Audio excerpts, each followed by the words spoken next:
أعوذ بالله من الشيطان الرجيم.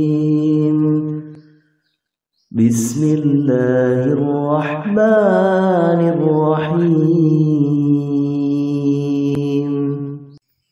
Assalamualaikum warahmatullahi wabarakatuh. A'udzu billahi minasyaitonir rajim. Bismillahirrahmanirrahim. Alhamdulillahi rabbil alamin.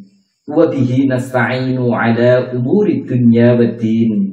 Wassalatu wassalamu ala sayyidina Muhammadin wa ala alihi wa sahbihi ajma'in.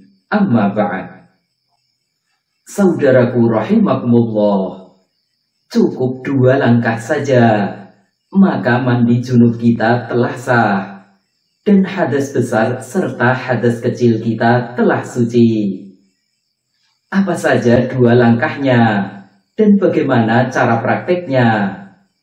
Mari simak penjelasannya dalam video kami berikut ini. Semoga bisa memberi manfaat untuk kita semuanya. Amin ya rabbal alamin. 2 langkah yang dimaksud adalah: 1. Niat. 2. Meratakan badan dengan air. Syekh Salim bin Sumair dalam Safinatun Najah menjelaskan, fardu atau rukun mandi besar itu ada 2, niat dan mengguyur rata badan dengan air. Imam Nawawi dalam Minhajut Thalibin menerangkan, minimalnya mandi adalah niat menghilangkan janabah, atau niat kebolehan sesuatu yang membutuhkan mandi, atau niat memenuhi fardunya mandi bersamaan dengan permulaan fardu, dan meratakan rambut serta kulit dengan air. Bagaimana cara prakteknya? Langsung saja, berikut penjelasan tentang praktek keduanya. Langkah 1. Niat. Cara niat mandi junub itu sangatlah mudah. Kita bisa memilih di antara beberapa pilihan niat berikut ini. Aku niat fardunya mandi. Aku niat mandi wajib. Aku niat mandi untuk menghilangkan hadas besar. Aku niat mandi untuk menghilangkan hadas junub. Aku niat mandi untuk menghilangkan hadas haid. Aku niat mandi untuk sholat. Semua pilihan niat ini boleh dan sah dilakukan. Silahkan mau pilih yang mana. Jadi, jika Anda pernah menemukan orang yang niat mandinya beda dengan Anda, maka itu tetap boleh dan sah, karena memang niat mandi junub itu banyak pilihannya, seperti yang telah disebutkan. Syekh Nawawi dalam Nihayatuz Zain menyebutkan, fardunya mandi itu ada 2. Yang pertama adalah niat memenuhi fardunya mandi, atau niat memenuhi mandi, atau niat fardunya mandi, atau niat mandi yang diwajibkan, atau niat mandi wajib, atau niat bersuci untuk sholat, atau niat mandi untuk sholat, atau niat menghilangkan hadas junub jika ia orang yang junub, atau niat menghilangkan hadas haid jika yang mandi perempuan yang haid. Praktek niatnya. Hadirkan dalam hati salah satu dari pilihan niat mandi seperti yang telah disebutkan, berbarengan dengan basuhan pertama dari anggota tubuh. Niatnya cukup dihadirkan di dalam hati dan sudah sah. Tidak harus dilafalkan atau diucapkan dengan lisan. Imam Nawawi dalam Raudhatut Thalibin menjelaskan, tempatnya niat adalah hati, dan tidak disyaratkan mengucapkan niat dengan tanpa ada perselisihan ulama. Akan tetapi jika ingin lebih sempurna, maka disunahkan melafalkan niat untuk membantu mengingatkan hati.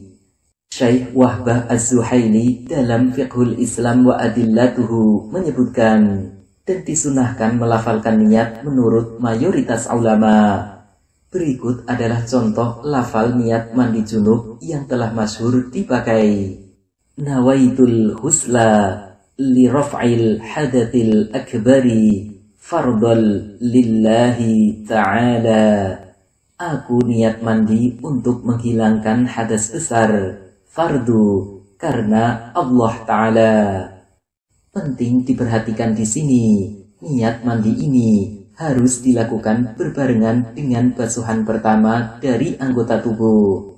Artinya bila misalnya basuhan pertamanya adalah bagian kepala, maka niatnya saat membasuh kepala.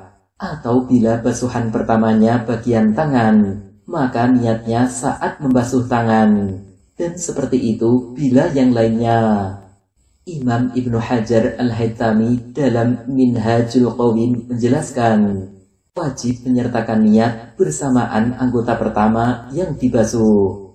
Maka seandainya basuhan pertama sudah dilakukan, tapi belum berniat dan baru niat setelahnya, maka basuhan itu wajib diulangi. Imam Ibnu Hajar Al-Haytami dalam Minhajul Qawim menerangkan, jika ia niat setelah membasuh bagian tubuh, maka wajib mengulangi basuhannya. Catatan, tidak ada kewajiban tartib dalam membasuh anggota tubuh saat mandi wajib. Jadi, kita boleh memilih anggota tubuh mana yang ingin dibasuh pertama kali. Boleh bagian atas dulu, tengah, atau bawah. Hanya saja, sunnahnya adalah memulai dengan membasuh bagian kepala.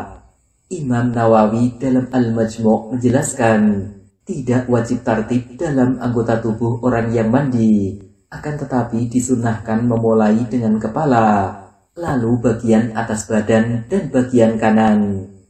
Langkah 2, meratakan badan dengan air. Setiap bagian tubuh yang tampak dari luar, entah itu berupa kulit, rambut atau kuku, maka ia termasuk dohir badan yang harus rata dengan air.